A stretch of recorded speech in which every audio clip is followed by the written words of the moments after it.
Charleston, South Carolina, August 15th, 1835. 300 of the South's wealthiest elite gathered in St. Michael's Episcopal Church believing they were witnessing the wedding of the century. Duchess Catherine Elizabeth Bourigard, the richest woman in the American South, stood at the altar in a Paris-imported wedding dress, her golden hair crowned with Marie Antoinette's diamond tiara. Beside her stood Marquis Henry de Valmont, a French aristocrat whose family had lost everything in the Revolution. This marriage was meant to unite European nobility with American cotton wealth, creating a dynasty rivaling any power on earth. But what nobody in that church knew, what would only be discovered in the most scandalous trial in Southern history, was that Catherine had already decided she would never consummate this marriage. Instead, she had orchestrated a plan so twisted, so calculated in its cruelty, that it would destroy her empire, change American inheritance law forever, and expose the most horrifying contradictions of the slave system. Because that night, when the Marquis entered his wedding chamber in darkness expecting his aristocratic bride, the woman in that bed wouldn't be Catherine at all. It would be her 19-year-old enslaved maid, Amara Johnson, forced at the threat of death to take her mistress's place in the most intimate violation imaginable. Charleston in 1835 wasn't just any southern city. This was the beating heart of American slavery, the largest slave trading port in North America, where nearly 40% of all enslaved Africans brought to the United States had first touched American soil. The city was a contradiction so extreme, it defied logic.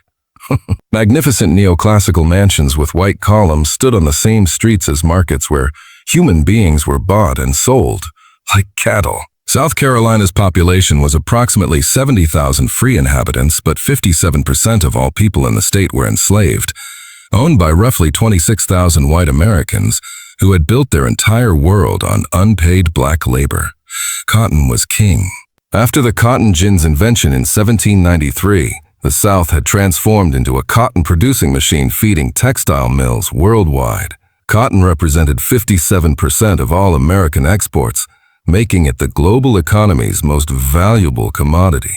And every single bale was picked by enslaved hands working from sunup to sundown under threat of the whip. Catherine Elizabeth Bourigard had been born into this world in 1811.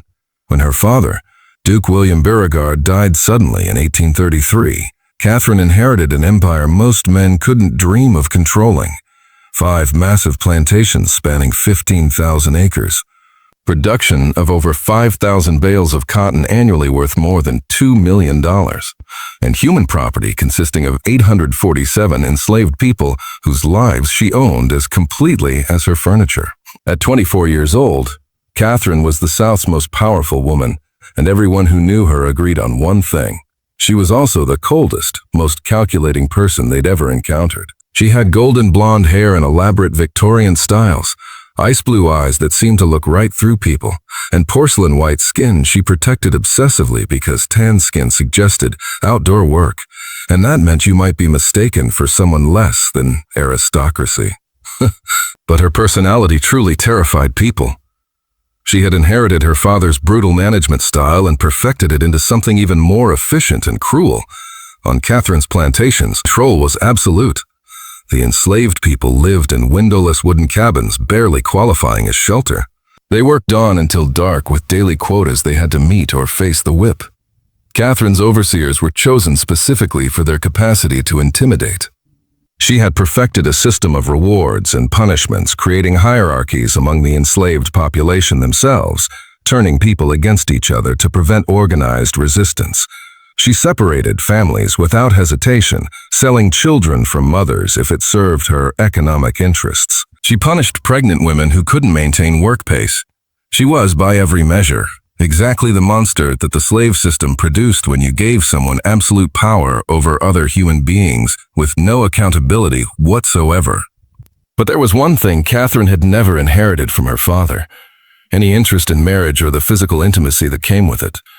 Her friends whispered that Catherine had declared privately she would rather die than fulfill what Southern society called wifely duties. She found the entire concept of marital intimacy disgusting, beneath her dignity. This would have been fine if Catherine had been willing to remain unmarried, but there was a legal problem she couldn't ignore, and it was this legal trap that would lead her to conceive the plan, destroying everything. Under South Carolina law in 1835, a legal doctrine called coverture meant that the moment a woman married, everything she owned automatically became her husband's property. Her money, her land, her slaves, everything transferred to her husband's control. A married woman couldn't own property, sign contracts, or make legal decisions about her assets. For a woman as obsessed with control as Catherine, this was absolutely unacceptable. But as a young, wealthy woman, Catherine faced enormous social pressure to marry. Southern society expected it, demanded it. An unmarried woman of her age and status was considered strange, suspicious, possibly mentally unbalanced. In December 1834, opportunity arrived in Marquis Henry de Valmont, a 32-year-old French aristocrat who had fled to America after his family lost everything in France's July Revolution of 1830. Henry was everything Charleston society worshipped. Tall, elegant, educated at Europe's finest universities, and bearing a genuine noble title from one of France's oldest families. For Henry, marriage to Catherine meant financial salvation. For Catherine, Henry represented something she couldn't buy with all her cotton wealth, a European noble title elevating her from merely rich to genuinely aristocratic in international society's eyes. The proposal was transactional from the beginning. Mademoiselle Bourigard, my noble title combined with your economic empire would create a dynasty rivaling any family in Europe or America, Henry had said during their December dinner. She had already begun formulating a plan. In July 1835, 1 month before the scheduled wedding, Catherine met privately with her attorney. Mr. Hammond, I need to protect my fortune from any husband's control. How can I establish trusts that only I can manage? Hammond shook his head. Duchess Bourigard, under coverture laws, everything passes to your husband's control the moment you marry. There's only one legal way to protect your assets and seek annulment after the wedding. But annulment requires you to prove the marriage was never truly consummated. There it was. The seed of an idea so twisted that only someone as cold as Catherine could nurture it into reality. If she could avoid consummating the marriage while making it appear to everyone, including Henry himself, that the marriage had been properly consummated, she could later claim fraud and seek annulment. The answer came when she looked at the young enslaved woman who served as her personal maid. Amara Johnson had arrived at Magnolia Plantation in 1832 as part of 50 enslaved people purchased to replace workers who had died in a cholera epidemic. Born in 1816 on a Georgia rice plantation, Amara was the daughter of an enslaved woman named Esther, whose Mandinka heritage was evident in Amara's features. Her name meant grace. In Mandinka, a cruel irony for someone born into a life where she would never experience freedom. In September 1832, Catherine had noticed her during an inspection. That girl has refined manners that can be trained. Bring her to the main house. She'll be my personal maid. For Amara, this was simultaneously the best and worst thing that could happen. Being a house slave meant better food and clothing, escape from brutal field labor. But it also meant losing all privacy and autonomy, living in constant proximity to Catherine's unpredictable cruelty. As Catherine's personal maid, Amara's duties included dressing her mistress every morning, styling elaborate hairstyles, preparing baths, and remaining available 24 hours daily for any whim Catherine might have. She slept in a tiny room adjacent to Catherine's chambers, always on call, never able to rest. But something unexpected happened during those 3 years. Despite South Carolina's strict laws prohibiting teaching enslaved people to read, laws imposing heavy fines on anyone caught educating black people, Amara had taught herself anyway. While Catherine slept, Amara would sneak books from the study and practice reading by candlelight, memorizing words, teaching herself in secret. She learned not just to read, but to understand legal documents she saw on Catherine's desk, contracts selling human beings, bills of sale treating people as property. Amara understood exactly how the system worked and exactly how powerless she was within it. The relationship between Catherine and Amara embodied all domestic slavery's toxic contradictions. Catherine depended on Amara completely for daily functions, trusted her with private information, and spent more time with her than with any free person. But this intimacy created no empathy, no recognition of shared humanity. To Catherine, Amara was simultaneously indispensable and completely disposable, a tool that could be replaced if it stopped working properly. Catherine would sometimes chat with Amara almost like a friend while having her hair styled, sharing Charleston society gossip. Minutes later, she would slap Amara across the face for some imagined error and threaten to have her whipped if she made the same mistake again. This unpredictability kept Amara in constant anxiety. So when Catherine summoned Amara to her private study on August 10th, 1835, just 5 days before the wedding, Amara felt familiar terror. Amara, Catherine began without preamble, her ice blue eyes fixed on her maid with that calculating stare. You're going to serve a special purpose on my wedding night. Amara remained silent as trained, but her heart began racing. I have no intention of sharing a bed with my husband, Catherine continued, her tone as casual as discussing weather. But appearances must be maintained. You will take my place in the matrimonial bed on August 15th. The room will be completely dark. The Marquis will have consumed considerable champagne. He'll believe he's with me. You will not speak a single word. Do you understand? The horror of what Catherine was commanding hit Amara like a physical blow. She was being ordered to sleep with the Marquis, to submit to a man who would believe he was with his wife. This was rape. Rape orchestrated by her own mistress for Catherine's convenience. Understand clearly, Catherine continued. Her voice carrying that edge of threat Amara knew meant serious danger. You have no choice. If you refuse, I'll have you whipped until you can't walk and then sold to Louisiana sugar plantations where you'll die within a year. If you reveal this plan to anyone, the same fate awaits you. But if you cooperate completely, I'll reward you. Better conditions, perhaps even freedom someday. The mention of freedom was the carrot Catherine dangled to ensure compliance, though Amara knew better than to trust any promise from her mistress. But what choice did she have? Refuse and face immediate brutal punishment or death on a Louisiana sugar plantation, or obey and hope somehow to survive whatever consequences came from this monstrous plan. August 15th, 1835, dawned with oppressive heat. By 5 in the afternoon, when the wedding ceremony began at St. Michael's Episcopal Church, Charleston's elite had gathered in their finest clothing to witness the union. Catherine arrived in a carriage drawn by 4 white horses. Her wedding dress, an absolute masterpiece. Pure white silk with Belgian lace, a fitted bodice sewn with hundreds of pearls, and a train so long it required 2 enslaved women to carry it. Henry waited at the altar in a black French-cut frock coat, and to everyone watching, they seemed the perfect couple. The ceremony emphasized wifely obedience and marriage of permanence, words that would become bitterly ironic given what Catherine had planned. The kiss sealing the marriage was brief and formal, more like a business handshake than affection, which was exactly what this marriage was, a commercial transaction dressed in religious ceremony. The reception at Magnolia Plantation was extravagant beyond measure. Giant white tents, tables covered in French damask, elaborate floral arrangements, and a feast of 12 courses showcasing both low-country Southern cuisine and French aristocratic tastes. 40 enslaved people served the meal wearing immaculate white jackets and gloves, their faces carefully neutral while white guests casually discussed slave prices and plantation management as dinner conversation. Amara was assigned to serve at the main table where Catherine and Henry sat receiving congratulations, and every time she approached to refill champagne glasses, she felt the weight of what was coming pressing down like a physical force. Henry had drunk heavily throughout the evening, champagne flowing freely, and by the time the last guest departed around 11 o'clock, he was clearly intoxicated, exactly what Catherine had counted on. At 11:30, Catherine summoned Amara to her chambers and gave final instructions, each delivered with cold precision. Bathe using my perfumed oil so you smell exactly like me. Wear this white silk nightgown.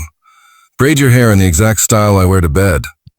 The room will have absolute darkness. He'll be drunk enough that his senses will be dulled. You will lie in bed with sheets pulled to your chin. When he enters, you will not move, not speak, not respond to anything he says. If he tries to see your face closely, turn away and pretend to be extremely tired. One mistake, Amara. One single mistake, and I'll destroy you. At midnight, Amara lay in Catherine's matrimonial bed, wrapped in silk sheets, wearing the lace nightgown, her heart pounding so violently, she thought she might die from fear alone. The room was pitch black as Catherine had ordered, just a thin sliver of moonlight filtering through heavy curtains.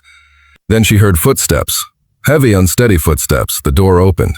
Ma Shirey, Henry murmured in French, his voice thick with alcohol. "My beautiful wife, are you already asleep?" Amara didn't respond, following Catherine's instructions exactly. Henry laughed softly. So shy, so modest. The perfect aristocratic bride. In his champagne-soaked state, Henry noticed nothing strange. He interpreted her silence as maidenly shyness, exactly as Catherine had predicted.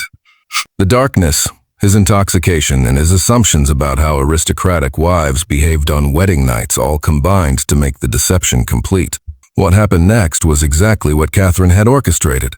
Rape. There's no other word for it. Amara lay silent and motionless, dissociating mentally from the physical violation her body was enduring, because the woman in this bed had no choice, no voice, no right to refuse. And Catherine, who had the privilege of avoiding this through wealth and power, she was an enslaved woman whose body didn't belong to herself, whose suffering was just another tool. Catherine used to get what she wanted. When it was finally over, and Henry had fallen asleep snoring loudly, Amara remained awake, silent tears streaming down her face, understanding with perfect clarity that something inside her had broken, that could never be repaired. At 4 a.m, Catherine slipped into the room silent as a ghost. "Go," she whispered, and Amara fled to her tiny servant's room where she finally allowed herself to sob.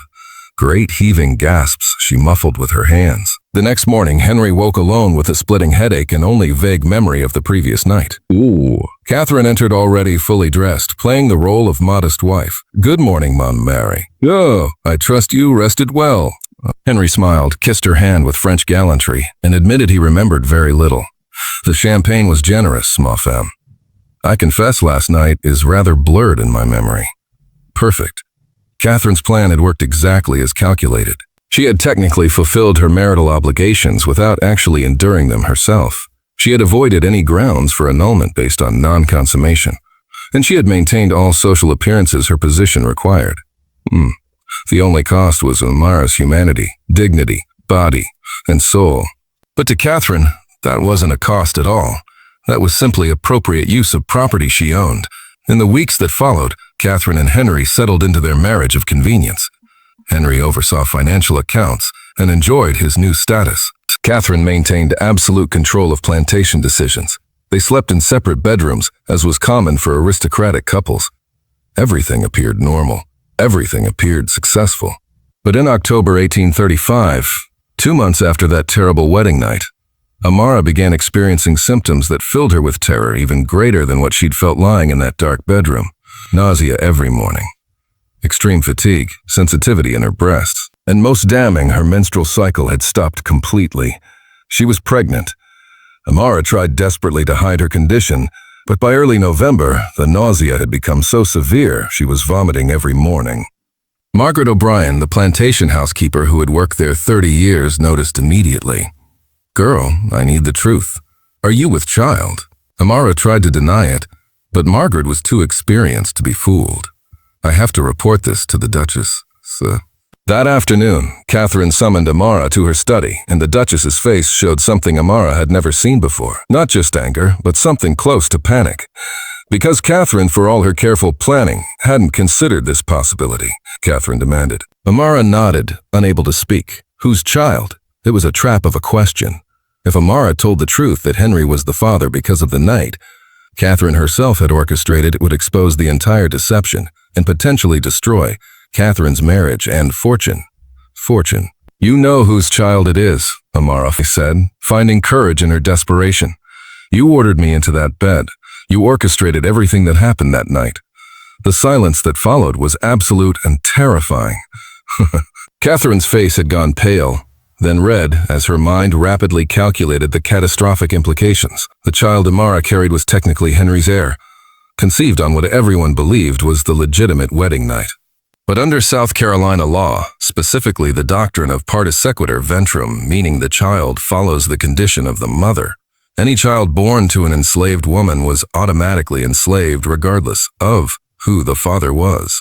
This meant Henry's firstborn would be born legally as Catherine's slave property, with no rights, no inheritance, no status beyond being another piece of Catherine's human inventory. But if the truth came out, if anyone discovered Catherine had deliberately put her slave in the wedding bed, Catherine would face absolute destruction.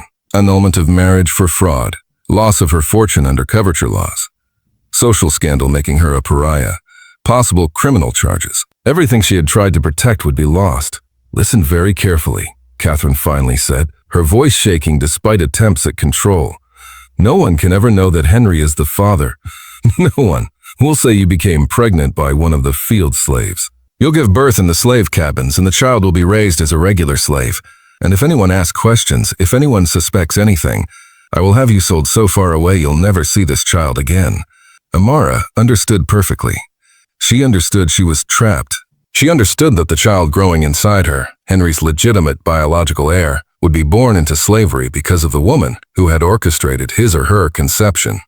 Over the following weeks, Catherine considered increasingly extreme options. Selling Amara immediately before the pregnancy became obvious.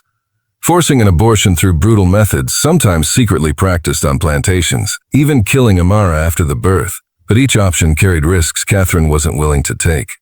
So Catherine decided on a different plan. Amara would give birth on the plantation, but the baby would be declared stillborn, dead at birth. Catherine would pay the plantation doctor handsomely to falsify the death certificate, and the infant would be secretly adopted by a poor white family who would never know the baby's true origins. But there was one factor Catherine hadn't counted on. Amara, who had silently endured the rape, who had submitted to every one of Catherine's orders because she had no power to resist, found within herself a strength she didn't know existed when it came to protecting her unborn child. "You can order me to do anything to my own body," Amara said when Catherine explained the plan, her voice trembling but determined. "You already forced me to do the most horrible thing imaginable, but I will not let you take my baby. You'll have to kill me first." On May 15, 1836, exactly 9 months after the wedding night, Amara went into labor in her small cabin in Slave Row. Catherine had summoned Dr. Samuel Whitfield with strict instructions that the birth happen in complete secrecy with only one trusted enslaved midwife present. The labor was agonizing, 12 hours without any pain relief because analgesics were reserved for white upper-class women. At 3 in the morning on May 16th, the baby was born. A boy. And the moment Dr. Whitfield saw the infant, he knew Catherine's plan to hide the truth would be almost impossible. The baby had noticeably light skin for a child of a dark-skinned mother. He had wisps of brown hair. His features, even at birth, showed unmistakable European characteristics. Anyone who looked carefully at this child, and then at Marquis de Valmont, would see the resemblance immediately. Dr. Whitfield owned 12 slaves himself and professed to be a devout Christian. He had performed medical services for the plantation system for 20 years without questioning the moral implications. But standing in that cabin, looking at a healthy newborn baby boy, being asked by Catherine to sign a death certificate declaring this living child dead, he found a limit he couldn't cross. "Duchess Bourigard," he said after examining the infant, "this child is perfectly healthy. I cannot and will not sign a false death certificate for a living baby." Catherine was furious, threatening to end his contract, to destroy his medical practice. But for once, Whitfield stood firm. "I won't sign the false document, but I will keep silent about the circumstances. That's all I can offer." It meant the baby would live, though his legal status remained that of Catherine's slave property. Amara, holding her son for the first time, felt a love so powerful it transcended all the horror that had led to his conception. This baby was innocent. He had done nothing wrong. "His name is Gabriel," Amara declared, choosing the name of the archangel who announced good news in the Bible, a conscious choice of hope in absolute despair. "That child will have no name in the official records," Catherine snapped. But among the enslaved community of Magnolia Plantation, the baby would be known as Gabriel, a small act of resistance against Catherine's attempt to deny him even basic identity. But Catherine's careful plan to keep everything secret unraveled just 3 weeks later through the most mundane coincidence. Henry had been inspecting the cotton fields when James Morrison, the head overseer, made a casual comment. "Congratulations, Marquis. Heard your wife's personal maid gave birth a few weeks back. Baby boy, lightest-skinned child ever born in Slave Row. Some slaves are whispering foolishness about how the baby looks like you, but you know how slaves gossip." Henry felt like someone had punched him in the stomach. Catherine's maid pregnant, a baby that looked like him. Born in mid-May, The pieces began falling into place with horrible clarity. The wedding night he remembered only in drunken fragments, the absolute darkness. The silent figure in bed he had assumed was Catherine. When exactly was the baby born? Henry asked, his voice tight. May 16th, sir. Right around 9 months after your wedding night. That evening, Henry stormed into Catherine's study, all aristocratic composure abandoned. What did you do? Did you put your slave in our wedding bed? Is that my child living in your slave quarters? Catherine tried to deny it, but Henry's expression made clear he already knew the truth. You're a monster, Henry continued, pacing like a caged animal. You deceived me, violated the sacred marriage vows, orchestrated the rape of that poor woman, and condemned my own son to slavery. Do you have any idea what you've done? Calm yourself, Catherine replied, recovering some icy composure. No one needs to know anything. The child is legally enslaved regardless of his paternity. He has no inheritance rights. This doesn't threaten our marriage. He's my son, Henry shouted. My firstborn child, and you've made him your property. The hypocrisy of Henry's outrage wasn't lost on him even in his fury. He had married Catherine specifically because of her slave-based wealth. He had benefited from the labor of hundreds of enslaved people without questioning the system. But having his own son reduced to property made the system's cruelty suddenly personal in a way he couldn't ignore. I'm going to seek an annulment immediately, Henry declared. Fraud is sufficient grounds. I'll expose you for what you are, free my son, and make sure you face consequences for this deception. But Catherine had her counter-move ready. If you pursue annulment, you'll have to publicly testify about all the circumstances. That means revealing that your firstborn son, your legitimate heir, is a slave child born to a black woman. The scandal will follow you for the rest of your life. Your family in France will learn that your first child is a mixed-race enslaved boy. Are you prepared for that? It was perfect mutual blackmail. For weeks, Henry agonized over what to do. Finally, in July 1836, Henry made a decision that would change American legal history. He hired Theodore Grimke, one of the few attorneys in Charleston willing to challenge slavery through litigation, and filed the most controversial lawsuit the South had ever seen. On August 1st, 1836, exactly 1 year after the wedding, Grimke filed in South Carolina's Court of Equity a lawsuit that sent shockwaves through every plantation from Virginia to Louisiana. Henry de Valmont versus Catherine Elizabeth Bourigard, seeking annulment for matrimonial fraud and, more explosively, seeking recognition of Gabriel as Henry's legitimate heir with all rights that implied, including automatic freedom from slavery. The legal arguments were revolutionary. Grimke argued that Catherine had committed fraud by substituting her slave in the wedding bed without Henry's consent. Gabriel had been conceived on what should legally be considered the consummated wedding night, regardless of which woman was in the bed. The law of partis sequitur ventrum created an absurd legal fiction where an aristocrat's biological heir could be simultaneously enslaved. Justice demanded not just annulment, but Gabriel's emancipation and recognition of his inheritance rights. Catherine hired a team led by James Hamilton, Jr., former governor of South Carolina, to fight the case. Your Honor, Hamilton argued during the first hearing in September 1836, the plaintiff's emotions are understandable but legally meaningless. South Carolina law has established for 2 centuries that children follow the status of the mother. Gabriel was born to an enslaved woman, and therefore is enslaved, regardless of paternity. Recognizing the Marquis's claim would establish catastrophic precedent. The most dramatic moment of the trial came in October 1836, when Grimke called Amara Johnson as a witness. It was extraordinarily rare for an enslaved person to testify in court, especially against their owner. Miss Johnson, Grimke had begun, using the respectful title that infuriated Catherine's lawyers. Please tell the court in your own words what happened on August 15th, 1835. For 2 hours, Amara testified in a trembling but clear voice, describing how Catherine had ordered her to take her mistress's place in the matrimonial bed, the threats used to ensure her cooperation, and the consequences she had suffered. Did you have any choice in participating in this plan? Grimke asked. No, sir, Amara answered. I'm the Duchess's property. I have no right to refuse anything she commands, no matter what it is. The courtroom was absolutely silent. and several people were openly weeping by the time she finished. On December 15, 1836, Judge Ward issued his ruling, a decision trying to thread an impossible needle between acknowledging Catherine's fraud and protecting the slave system's foundations. The marriage between Henry and Catherine was annulled due to matrimonial fraud. However, Gabriel would remain legally enslaved under the doctrine of partus sequitur ventrum. Catherine would lose custody of Gabriel, who would be transferred to a neutral administrator's control until adulthood, when Henry could purchase his freedom. Catherine had to pay Henry $50,000 as compensation. It was a ruling satisfying no one completely, but the ruling's real impact went far beyond the immediate parties. For the first time, a Southern court had acknowledged that fraud in conception circumstances could have legal consequences affecting enslaved people's status. Abolitionists seized on the case immediately. Frederick Douglass wrote in 1845, "The case of Gabriel Valmont proves the absurdity of a system where a marquis's son can be born legally enslaved."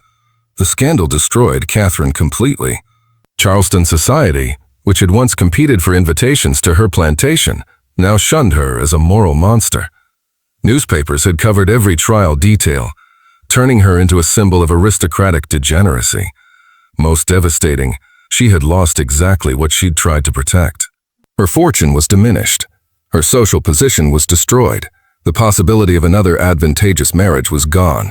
In March 1837, Catherine sold Magnolia Plantation for a fraction of its value and fled to Europe, settling in Paris where she lived in obscurity, alone and bitter. She died there in 1871, forgotten and isolated. Henry remained in Charleston, and in 1842, when Gabriel turned 6, Henry finally purchased the freedom of both his son and Amara for $3,000.